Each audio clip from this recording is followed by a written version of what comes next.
Babra road પર બેફામ વાહનો દોડી રહ્યા છે. ભારે વાહનો યમદૂત સમાન બની રહ્યા છે. ત્યારે વધુ એક જીવલેણ અકસ્માત પાલારા જેલ નજીક બન્યો હતો. સરસપર ગામમાં રહેતા રાણા કોલીના જણાવ્યા પ્રમાણે તેમનો 35 વર્ષીય દીકરો પોતાની બાઇક લઈને ભુજથી સરસપર આવતો હતો ત્યારે આ બનાવ બન્યો હતો. ટ્રેલરના ચાલકે બેદરકારીથી વાહન ચલાવી ફરિયાદીના દીકરાની બાઇકને ટક્કર મારી હતી, જેમાં ગંભીર ઇજાઓ થવાના કારણે સારવાર નસીબ થાય તે પહેલા જ મોત થયું હતું.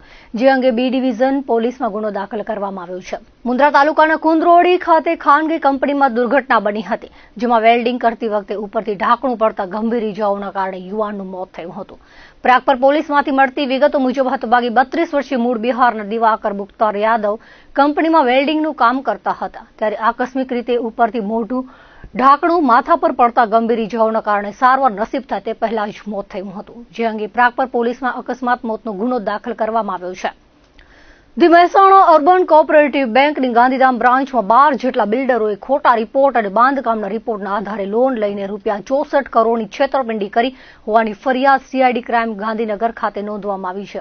ફરિયાદમાં ઉલ્લેખ કરાયો છે કે આરોપીઓએ બાંધકામ માટે મંજૂર થયેલા નાણાં ધંધાકીય કામમાં લેવાને બદલે અંગત વપરાશમાં લઈને લોનની ચૂકવણી કરી ન હતી. આ સમગ્ર મામલે સીઆઈડી ક્રાઇમે તપાસ શરૂ કરી છે.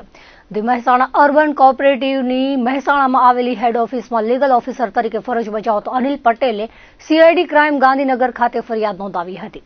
તેમની બેંકની ગાંધીધામ બ્રાન્ચમાં ઓમ ઇન્ફ્રાસ્ટ્રક્ચર, બાગેશ્રી ઇન્ફોટેકના પ્રોપાઇટર અને ભાગીદાર બીજલ મહેતા, અમન બીજલ મહેતા અને વૃંદાવન ટાઉનશીપના મનોજ અલગ અલગ બિલ્ડિંગ પ્રોજેક્ટ માટે લોન લીધી હતી. બેંક દ્વારા કરવામાં આવેલા ઓડિટ રિપોર્ટમાં જાણવા મળ્યું હતું કે તેમણે અધૂરા કે નહિવત બાંધકામ કરીને લોનની રકમનો ઉપયોગ અંગત વપરાશ માટે કરીને કુલ 44 કરોડ 45 લાખની લોન બેંકને પરત કરી ન હતી.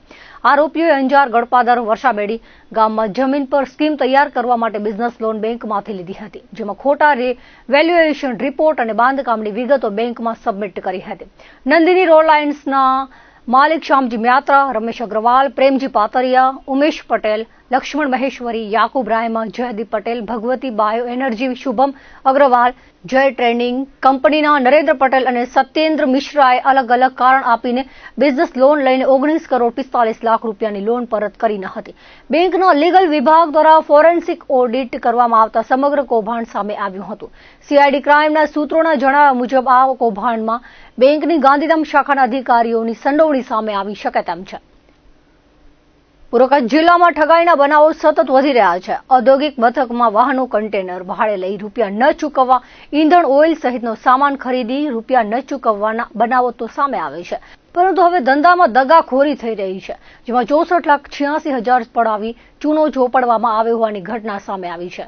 ગાંધીધામ એ ડિવિઝન પોલીસમાંથી મળતી વિગતો મુજબ હરિકૃપા કોમ્પ્લેક્સ ખાતે રહેતા ફરિયાદી ગુરુબિંદરસિંહ સંધુના જણાવ્યા મુજબ આરોપીઓ પંજાબના મોહાલીમાં રહેતા બીટુ શ્યામલાલ ઉર્ફે બોબીસિંહ તેમજ રમનકુમાર બીટુએ ફરિયાદીને હોસ્પિટલમાં ફૂડ અને બેવરેજીસનો વ્યવસાય કરવાનું કહી વિશ્વાસમાં લીધો હતો અને પ્રથમ 20 લાખ રોકડા મેળવ્યા હતા. ત્યારબાદ 18,96,966 રૂપિયા આરટીજીએસથી લીધા હતા અને બાદમાં અલગ અલગ ચેકથી 4 લાખ રૂપિયા અને વેન્ડર્સને આપવા માટે 17,50,000 રૂપિયા બેંક દ્વારા મેળવવામાં આવ્યા હતા.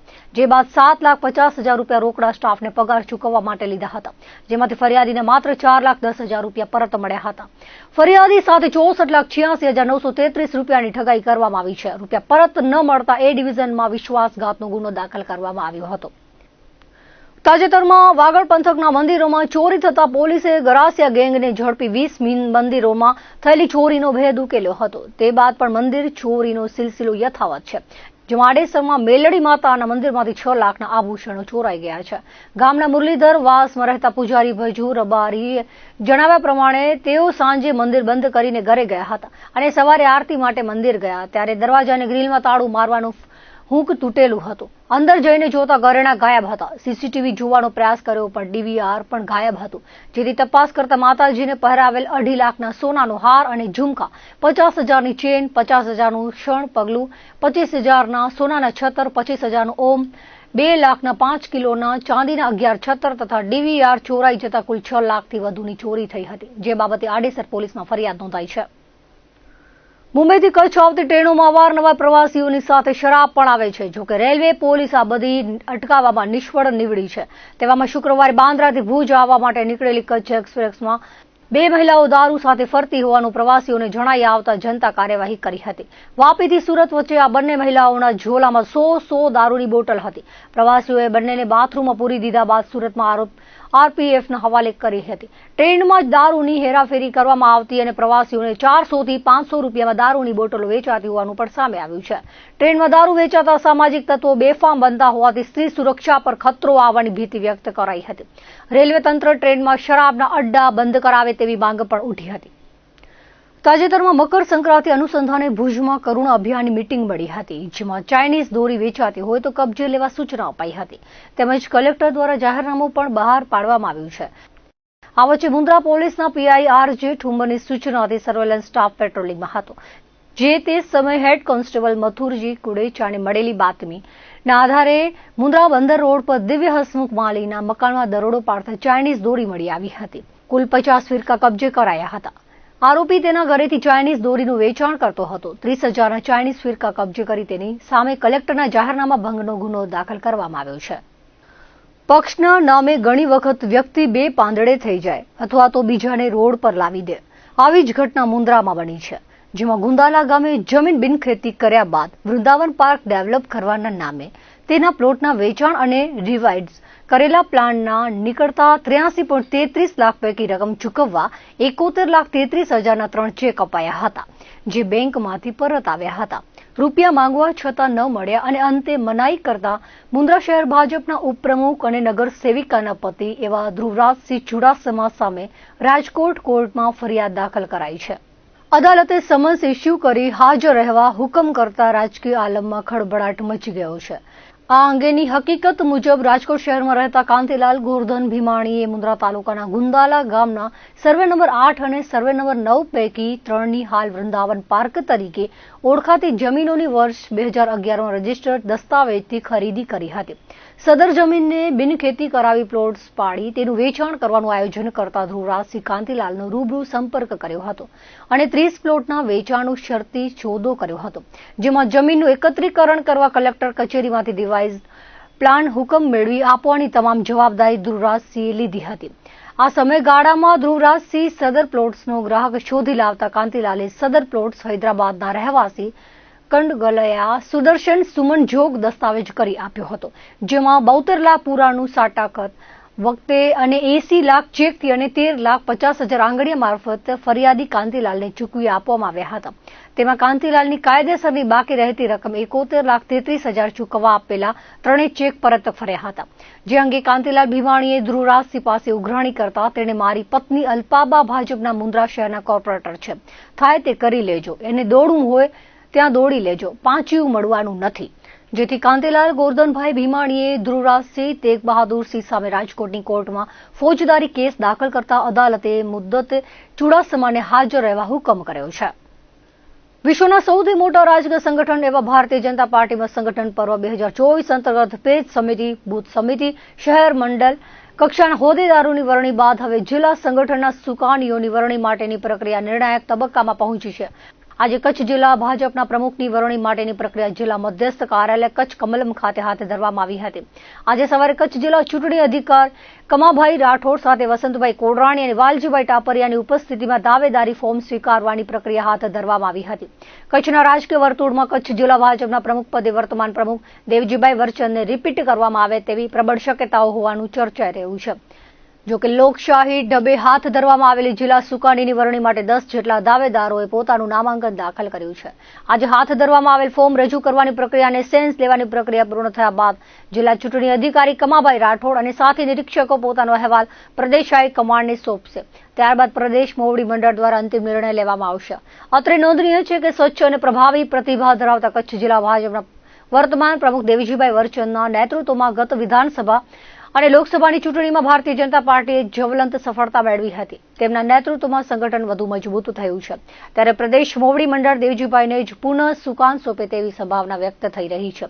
નજીકના ભવિષ્યમાં સ્થાનિક સ્વરાજ્યની ચૂંટણીઓ યોજાવાની છે, ત્યારે ચૂંટણીઓની જાહેરાત પૂર્વે જિલ્લા સંગઠનનું સુકાન કોને સોંપાય છે તેના પર રાજકીય સમીક્ષકો મીટ માંડી રહ્યા છે. ભાજપને ભરપૂર સમર્થન આપનાર કચ્છ જિલ્લામાં વર્તમાન પ્રમુખને રિપીટ કરાશે કે કોઈ નવો ચહેરો આવશે તે ઉત્કંઠાનો અંત પ્રદેશ હાઈકમાન્ડ દ્વારા જિલ્લાના સુકાનીનું નામ જાહેર થયા બાદ જ થઈ શકશે. કમાભાઈ રાઠોડે જણાવ્યું હતું કે સંગઠન પર્વની શરૂઆત 2 સપ્ટેમ્બરના વડાપ્રધાન નરેન્દ્ર મોદીએ પ્રાથમિક સદસ્ય બની કરી હતી. ત્યારબાદ 3 સપ્ટેમ્બરના મુખ્યમંત્રી ભૂપેન્દ્રભાઈ પટેલે પ્રાથમિક સદસ્યતા ગ્રહણ કરી હતી. ત્યારબાદ ક્રમાનુસાર બૂથ સમિતિ અને મંડળ પ્રમુખની વરણી પ્રક્રિયા હાથ ધરવામાં આવી હતી. કચ્છ જિલ્લામાં અંતિમ પડવા સ્વરૂપે આજે જિલ્લા અધ્યક્ષ પદ માટે દાવેદારી ફોર્મ સ્વીકારવામાં આવ્યા છે. જિલ્લાના 17 મંડળમાંથી કુલ 10 જેટલા દાવેદારોએ પોતાના ફોર્મ રજૂ કર્યા છે, જે યાદી હવે સંકલન સમિતિ સમક્ષ મૂકવામાં આવશે. ત્યારબાદ પ્રદેશ હાઈકમાન્ડ દ્વારા પ્રમુખની વરણી કરાશે. કચ્છ જિલ્લાના નવા પ્રમુખ વરાયા બાદ જિલ્લાના બાકી રહેતા 3 મંડળના પ્રમુખોની વરણી કરાશે તેવું વધુમાં ઉમેર્યું હતું. કચ્છ જિલ્લા અને સમગ્ર ગુજરાતના નાગરિકોને 2025ના નવા વર્ષની શુભકામનાઓ પાઠવું છું.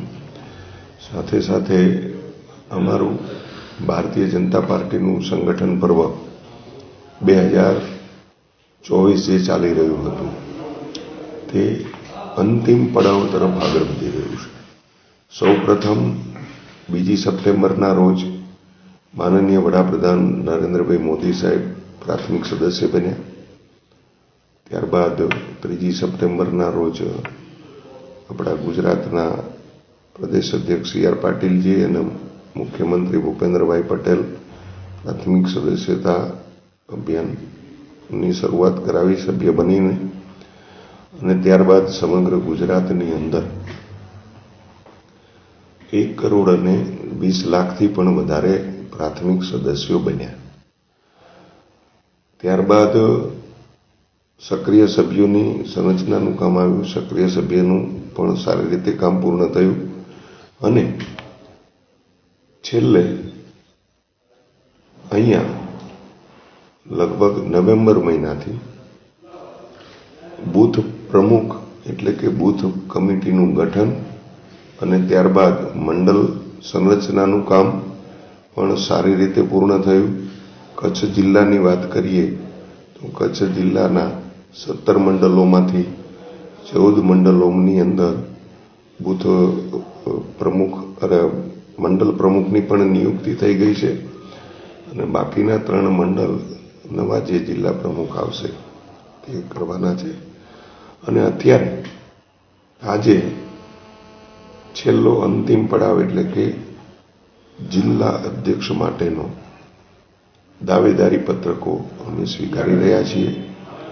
અત્યારે હું જ્યારે ઇન્ટરવ્યૂ આપી રહ્યો છું ત્યારે કચ્છ જિલ્લાની અંદર કુલ 10 જેટલા દાવેદાર શ્રીઓના ફોર્મ અમે સ્વીકાર્યા છે અને ત્યારબાદ અમારી સંકલન સમિતિ સમક્ષ આ મૂકીશું અને પ્રદેશ સમક્ષ આ નામો લઈ જઈશું.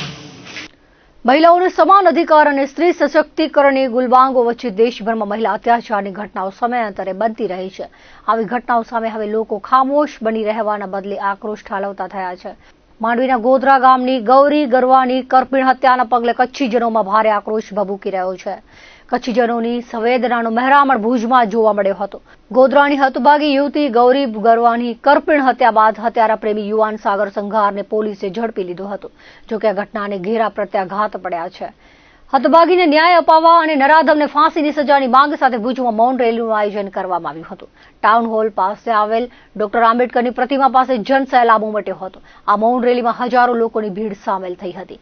મૌન રેલી બાદ અગ્રણીઓ દ્વારા જિલ્લા કલેક્ટર અમિત અરોરા અને પશ્ચિમ કચ્છ જિલ્લા પોલીસ વડા વિકાસ સુંડાને સંયુક્ત આવેદનપત્ર અપાયું હતું, જેમાં હત્યારા આરોપી સાગર સંઘારને ફાંસીની સજા આપી હતભાગી ગૌરીને સત્વરે ન્યાય આપવાની માંગ કરાઈ હતી. કચ્છના વિવિધ સમાજ દ્વારા મૌન રેલીને સમર્થન અપાયું હતું. કચ્છ મોરબીના સાંસદ વિનોદ ચાવડા, ગાંધીધામના ધારાસભ્ય માલતીબેન મહેશ્વરી કલેક્ટર કચેરીએ હાજર રહ્યા હતા અને ઘટનાને વખોડી હતી. સભ્ય સમાજમાં મહિલાની સરાહ જાહેર જેવી હત્યાને સાંખી લેવામાં આવશે નહીં.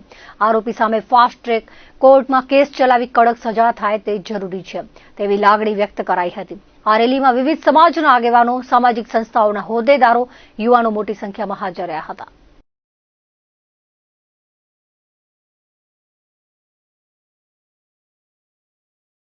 30 તારીખના સવારના લગભગ 6 વાગ્યાના અરસામાં મારા પરિવારની, મારા ભાઈના દીકરીની ક્રૂર હત્યા કરવામાં આવેલી છે. એ આખો ઘટનાક્રમમાં એ સવારના 6 વાગે જ્યારે પોતાની નોકરીએ જતી હતી ત્યારે એના ઘરથી ફક્ત 200 મીટરના અંતર ઉપર જ એ હજી બસ સ્ટેન્ડ સુધી પહોંચે એ પહેલાં જ આ નરાધમે એને આંતરી અને ખૂબ ક્રૂર રીતે તલવાર અને ગુપ્તીઓના ઘાથી ત્યાં જ મરણ પામી જાય એ રીતે એને ક્રૂર હત્યા કરેલી છે.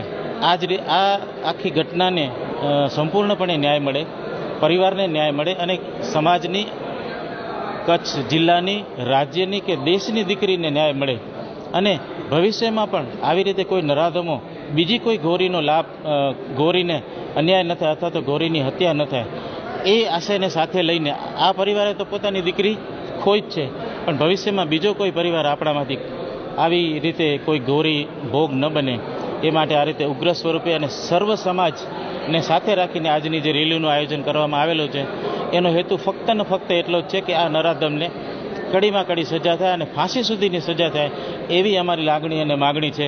સવારના 5:45 અને 6ની વચ્ચે જ્યારે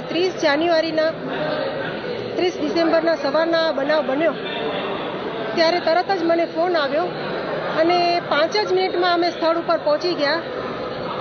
ત્યારે લોહીથી લથબથ એની લાશને જોઈને ખૂબ જ દુઃખ થયું. એટલી ક્રૂરતાપૂર્વક, એટલી નિર્દયતાથી અને બેરહેમીથી એની હત્યા કરવામાં આવી કે એમણે જે પહેલો વાર તલવારનો કરેલો એ તલવાર એની વળી ગયેલી હતી. એના પછી કદાચ એ નરાધમને એવું લાગ્યું હોય કે વાર બરાબર ન થયો એટલે ગુપ્તીના ઉપરા ઉપરી 6 થી 7 બહુ ક્રૂરતાપૂર્વકના એવા વાર કર્યા કે એ ત્યાં જ ઢળી પડી અને લગભગ ત્યાં જ એના શ્વાસ પણ નીકળી ગયા. આટલી બેરહેમીથી એની હત્યા કર્યા બાદ પણ જો હજુ સુધી એને સજા આપવામાં ન આવી હોય, તાત્કાલિક એની ઉપર કાંઈ એક્શન લેવામાં ન આવ્યા હોય, રિમાન્ડ ઉપર લેવામાં ન આવ્યા હોય તો આ પણ એક દુઃખદાયક કહેવાય. કચ્છમાં ગોધરામાં જે ગૌરીબેન ગરવાની જે રીતે કણપીડ હત્યા એની કરવામાં આવી છે અને એ સમાચાર જેવા સાંભળ્યા તેવા જ સમગ્ર કચ્છ આખું હચમચી ગયું અને જે રીતે એની ક્રૂરતાપૂર્વક જે એની હત્યા કરવામાં આવી છે ખરેખર આજે એને જોઈ કરીને ત્યારે એટલો દુઃખ થતો હતો. ત્યારે આજે કચ્છ જિલ્લામાં મૌન રેલીનું એક આયોજન કર્યું અને એ આયોજનમાં સમગ્ર કચ્છમાં 18 વર્ણના લગભગ હજારોની સંખ્યામાં આજે જિલ્લા કલેક્ટર સાહેબ પાસે અમે આવેદનપત્ર આપી અને એની સાથે એસપી સાહેબ પણ હતા. સાથે કચ્છ મોરબીના સાંસદ વિનોદભાઈ ચાવડા સાહેબ અને ધારાસભ્ય માલતીબેન મહેશ્વરી પણ હાજર હતા. અને સમાજ દ્વારા કે અલગ અલગ જે માંગણીઓ હતી અમારી કે ફાસ્ટ ટ્રેક કોર્ટની રચના કરવામાં આવે, સ્પેશિયલ પીપીની એની નિમણૂક કરવામાં આવે, એને રાજ્ય સરકાર દ્વારા મુખ્યમંત્રી રાહત ફંડમાંથી પણ એને વળતર ચૂકવવામાં આવે એવી માંગણીઓ સાથે અને સરકારી નોકરી પણ એના પરિવારમાંથી કોઈ એકને મળે એવી માંગણીઓ સાથે આજે જિલ્લા કલેક્ટર સાહેબ અને એસપી સાહેબને આવેદનપત્ર આપવામાં આવ્યું. ગોધરા ગામ અંબેધામની દીકરી આજે એની જ્યારે કરપીણ નિર્મમ હત્યા કરવામાં આવતી હોય એ પણ તીક્ષ્ણ હથિયારો દ્વારા, તો એ ચોક્કસપણે એક માનવજાત માટે શર્મસાર થતું એક કૃત્ય છે. આજે આપણે માનવ હોઈએ અને આવા આપણી દીકરી સાથે બનાવો બનતા હોય ત્યારે ચોક્કસ આ માનવજાતને શર્મસાર જ્યારે કરતું કૃત્ય થયું હોય તો આજ રોજ કચ્છ કલેક્ટર શ્રીને સર્વ જાતિ, સર્વ ધર્મ અને સર્વે સમાજના લોકો દ્વારા એક આવેદનપત્ર પાઠવવામાં આવ્યું. આજે અમે અહીંયા કલેક્ટર ઓફિસે સર્વે જાતિ ધર્મના લોકો એકત્રિત થયા છીએ. જે ગોધરામાં મુન્દ્રા તાલુકાના જે ગોધરામાં માંડવીના જે ગોધરા તાલુકામાં બનાવ બન્યું છે, છોકરીને સરેઆમ તલવારથી કાપી દેવામાં આવ્યું છે, એ બનાવને હું વિખોડું છું. આજે જ્યારે મહિલાઓ કે દીકરીઓ ક્યાંય સુરક્ષિત નથી, ક્યાંય મહિલાઓ બલાત્કારનું ભોગ બને છે, ક્યાંય દીકરીઓને એક તરફિયા પ્રેમમાં મારી દેવામાં આવે છે. આજે મહિલા સુરક્ષા ક્યાંય રહી નથી. જ્યારે આજે બહેનો પોતાને સુરક્ષિત રાખવા માટે શું એવું યત્ન કરે કે મહિલાઓ સુરક્ષિત રહે, જ્યારે સરકારનું એવું છે કે બેટી પઢાઓ ને બેટી બચાવો, જ્યારે બેટીઓ પડવા જાય છે ત્યારે એવા બધા બનાવો થાય છે.